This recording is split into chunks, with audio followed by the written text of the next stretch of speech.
is Al McGee with YETicket.com. I'm here with the director of the new film, Icon, and also the major actor in Icon, Parker Padgett. And the director is Tony Ahedo. Is that how you say your name, Tony? That's how you say it. You got it correct. Oh, thank you very much. Well, my first question is to you, Tony. Now, I understand this is based on a 2015 short story that you did. And how did you develop this into a 90-minute film from your 2015 short story? Well, lots of long nights drinking energy drinks and just writing, to be honest. No, yeah, I mean, the short that I did in 2015 was, always like going to be a test for this feature. So I made that short just to kind of get my feet wet with the topic, and I kind of knew what worked from that and what would work in the feature. And when it came to expanding upon the short, I picked and chose a lot of little things that I felt were important to the story. And just little things from, my life that I wanted to kind of include. So going through and, making that full script draft, it was hard. It was not an easy process. Well, when you completed or while you were doing your short, did you learn a lot about filmmaking? Absolutely. I learned, it was my first drama film that I had done. So I was big into comedy, and I learned how to kind of not make things funny. And going into, just kind of making something that was so dramatic. For me, the short feels almost a little melodramatic, and I really didn't want to kind of translate that into the feature. So the number one thing when I was, going from the short to the feature was I wanted it to be real and authentic, and to have dialogue and characters that felt like you could run into them on the street. Yeah. And Parker, let's get to you and your character, Sam. Parker, tell us about Sam.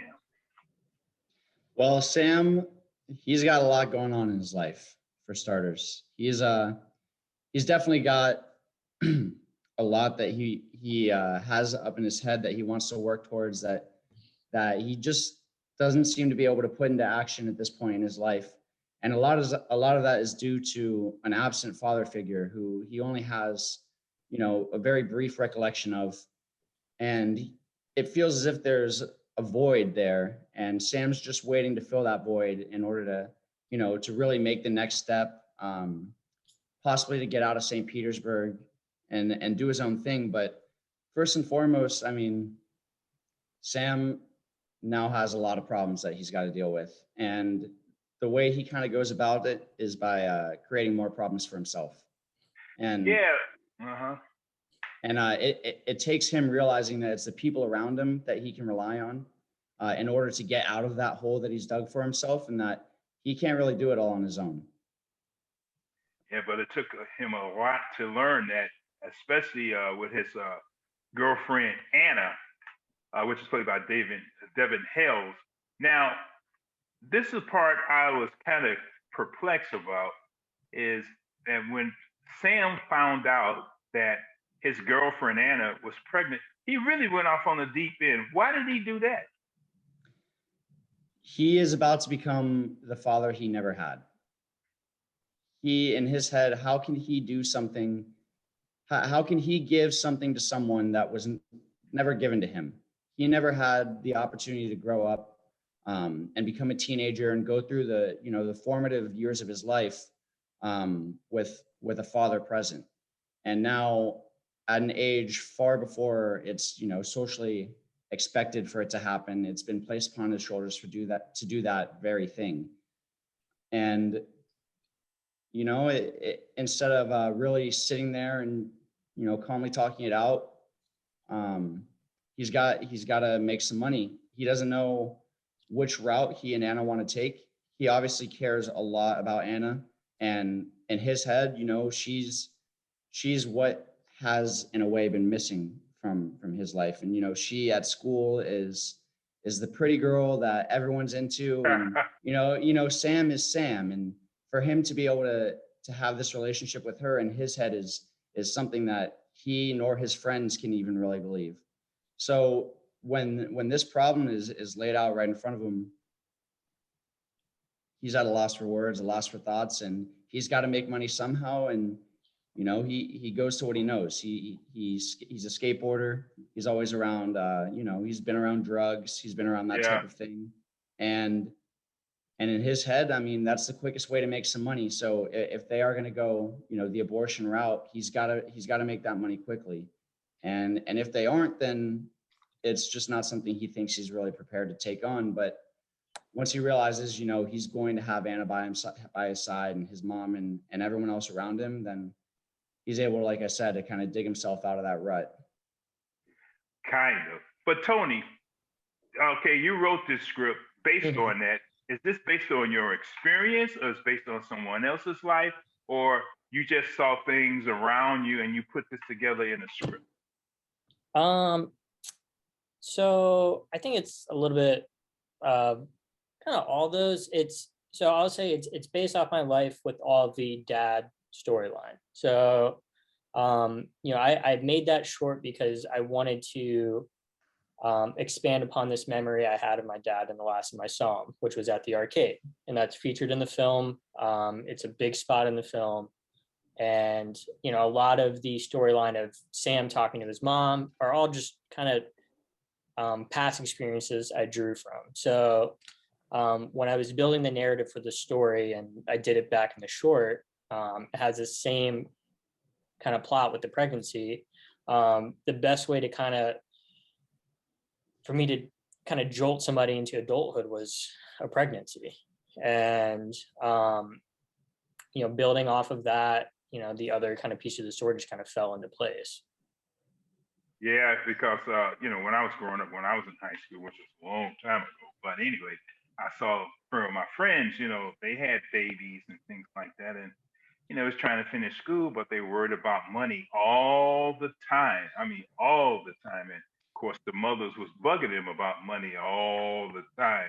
So, Sam, that's how you felt, that you needed money, not just for the abortion, but also you might need money to help take care your new family. Exactly. And as a dad, it's not right off the bat that Sam realizes that as a dad, it's not selling drugs, which should be your main source of income. But he's got a lot going on in his head, and I think Sam really acts off instinct, and he thinks a little bit more in the short term. And I think that came across, and like I said, he's working himself through that. Yeah, but Sam, you had a mother, a single parent. She's working hard. She's a waitress at a restaurant. But you seem like you just really couldn't confide in her. And also, Julie Denton, she did a great job playing your mom in the film. But you seem like you could not really trust her or communicate really with her because she's your mom. And that's how Sam, to me, reflected that with this part. Is that how you saw it also? I would say not just because she's my mom. And of course, Julia, like you said, did do an amazing job. She was a pleasure to work with. But it's not just that she's my mom and that, I'm her son and kind of the mother-son dynamic. But I think there's also a lifetime of mistrust that has kind of been built through my desire to get to know my father as well. So through the movie, you start to realize how closed off Lisa, my mom, is about any inquiry about my father. Essentially, in her mind, he doesn't exist. And in my mind, I know that he's very real, and I just haven't been given the opportunity to see that for myself. So as that mistrust grows, Sam also grows, farther apart from his mom. And he's not able to take her advice and really listen to her without, in the back of his mind, realizing that there's so much that she has hidden from him. And obviously she has her own motives for that, but Sam as a teenager, he doesn't fully understand that. In his head, she's hiding information. She's withholding something that he feels is his right to know. And it's because of that that I think there's a little bit of mistrust that really grows into kind of a dichotomy between the two of them. But Yeah, yeah, I saw that. Now, Tony, also in the script too, there was Sam's friends that, well, they were friends, people he really knew, but he really didn't trust them that much. Why did you write his friends like that? They were friends, but they could not really be trusted, or they didn't really respect him or really listen to him. I think it's not so much that Sam couldn't trust them, because he does kind of keep and internalize all this stuff he's going through. But it was more when I was going through the script, it was more he wanted to keep it his business. It's his business, it's not theirs. And so the friends themselves, they're kind of written that way as, Sam's old life. This is the people he was with every day before, he met Anna. It's, a reflection of his old self. So in a way, I think Sam knew how they would react if he told them about the pregnancy, because it's how he would have reacted if one of them said, "Hey, I got my girlfriend pregnant." I don't know. I don't want to talk a lot about Phil, but he really did not feel like he can talk to them about that. No. I mean, I when I was writing the script, there's definitely scenes that were written where he tells them, and every time, their reaction be like, "Damn, that sucks," Yeah. And it's not much past it. It's like it's like, what do you say to somebody in that? Like, it wasn't necessary to the story that they knew about it. They were there as his friends and not his confidants. The person he needed to talk to, which you brought up, was his mom. And that's who he needed to talk to. Yeah. Now, Parker, did you have the audition for this part? I believe that you probably knew Tony from some time, because she's from Florida also. And Tony's from Florida. Did you know him? Did you audition for this part, Parker? So I did know Tony from working on a previous film, and we got to know each other through that. But yes, I did have to send in an audition tape for this, and we also did a callback, an in-person audition for this as well. And there was a pretty big. Tony can correct me. I don't know the full extent of the audition process, but I know that there were other candidates for this character as well, and I stayed in contact with Tony, and once he told me I got in the role of Sam, I was ecstatic, but it definitely wasn't a given. Now, how long have you been acting? Have you been acting since you were a kid, or did you start as a young teenager? How long you been acting, and why do you act? Do you love it? Is this something that you always wanted to do? So I'll start just with the first part of that question. I guess you would say I started when I was very young, probably 11 years old. But that was mostly commercial work and like modeling and Bell's catalogs. It wasn't what you would really consider to be character acting. I kind of fell out of it when I hit about 7th grade, 8th grade, and stayed out of it really until my junior year of high school, when I saw on my history teacher's whiteboard, he had a flyer for auditions for Ringling College student films. And I figured, you know what? I loved it when I did as a kid, and I think I have a lot to bring to it. So I might as well go out and audition. And it's from there that I started to meet people, started to be able to have some work to show for myself. And it's through that one decision that I got my first feature film, and later on this second feature film. But I act wholeheartedly because it's something that I just enjoy doing day in and day out. Even if I'm not on set, I find myself kind of breaking into like different characters when I'm around like my friends, and kind of just doing impressions and Oh and yeah. screwing up, like, yeah, that kind of thing. And I figured, if I love to do it in my everyday life, I might as well try and do it professionally. So Now, when your parents was taking you around to these different auditions when you were young, did they encourage you to keep this up, or did they say, I hope this is not a phase?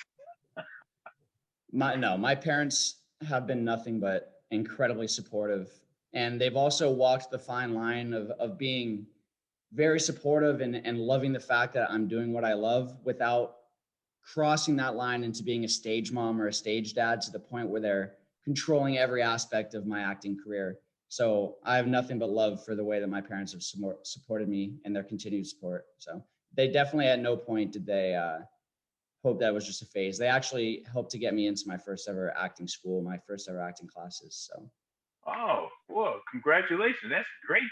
Now, Tony, almost same question to you. You are a director.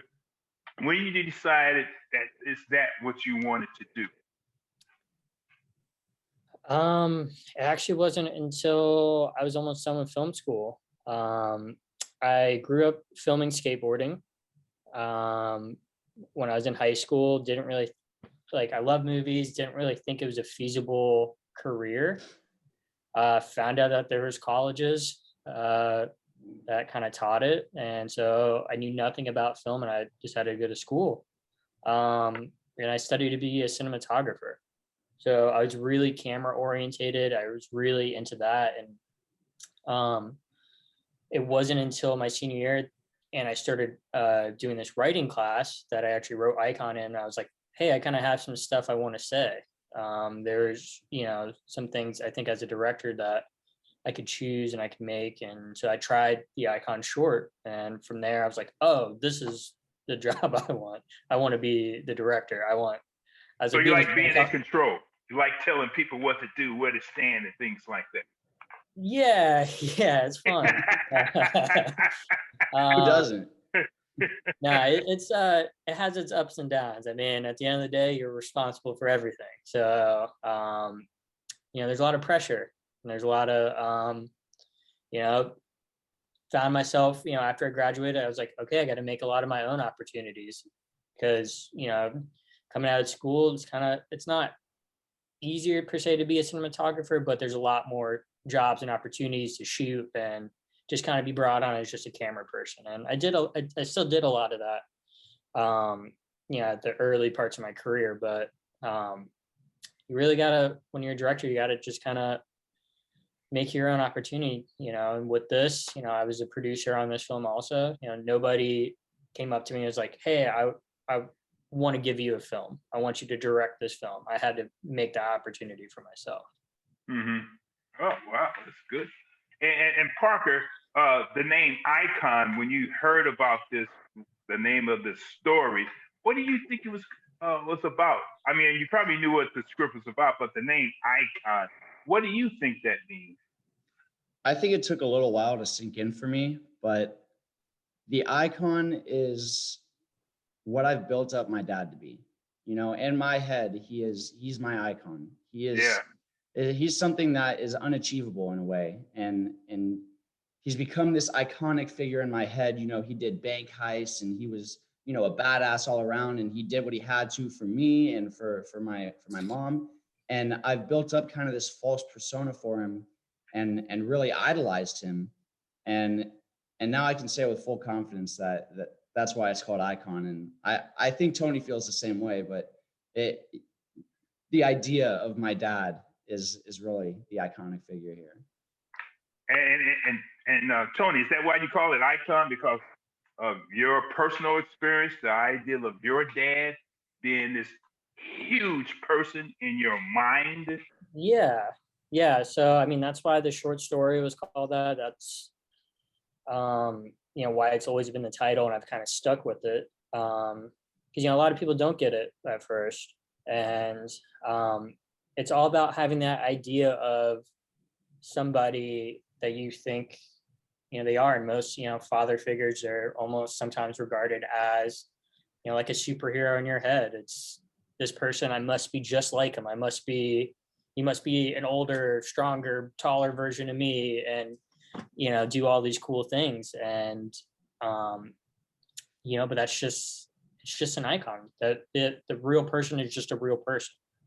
They're just a person. And, I think even kids that don't necessarily grow up with their dads or their moms, they, every kid has that idea of their parents, that they're this all-knowing being, that they're this great iconic thing in their head. And when they grow up, they kind of realize, oh, geez, mom and dad were just like me as I am right now. They're just older. So. Yeah, right. And they don't talk to you. Our parents don't talk to you about their struggles, their dreams, their fears, and things like that. And I'm a parent myself, and sometimes I try to talk to my daughter about those things.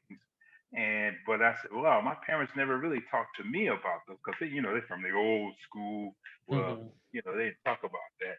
And Parker, did you feel that is why Sam went off on the deep end, because he had all these emotions now in him because he's getting ready to be a father?